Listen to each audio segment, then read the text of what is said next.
Now this is by a band called Runrig. Runrig, a very influential Scottish band, originating in the Isle of Skye in the 1970s. A bunch of local lads got together and formed what was initially a dance band.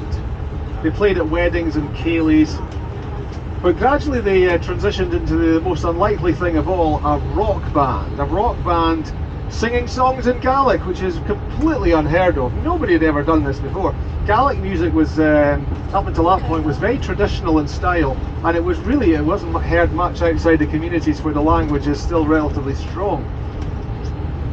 These guys took a risk in some respects, because they were singing in this obscure language that nobody could understand, but they really caught the public imagination, not just in Scotland but further afield as well. The music was great, and people, I think, were full of admiration at these guys from the Highlands. Were so proud of their heritage and their language. They were actually singing songs in Gaelic. It really broke the mould, and it opened the way for lots of other artists in Scotland to follow suit. Now there's lots of artists singing in a variety of modern styles in Gaelic, but Runrig went first. They really broke the mould, made it easier for everyone else to follow.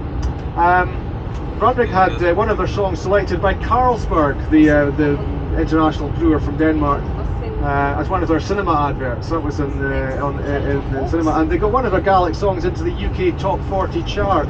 That was the first time a Gaelic song had ever appeared in the UK charts. So they really were, they reached a huge audience. They were very popular in many European countries as well as here in the UK. They retired in 2018 after 45 years.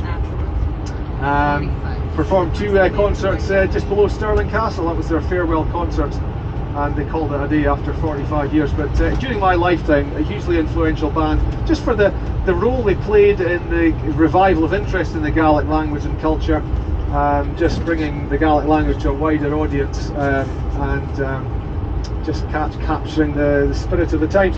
In 1991, Runrig played an outdoor concert on the banks of Loch Lomond, very close to where we were yesterday. 50,000 people were in Balloch Country Park, and I was there. I was part of the audience, and I saw Runrig perform on a number of occasions. It was always a great privilege to watch them perform. When I went to primary school first in Portree in the late 1960s, there was a girl in my class called Anne Jones, and she's the sister of the guy playing the guitar on here. Now I used to think that was the most rock and roll thing that ever happened to me until I discovered I was born in the same hospital as one of the Beatles. Wow. Yeah, exactly. Now that's a different story. I'll tell you more about that later. Anyway, this is the sound of Runrig.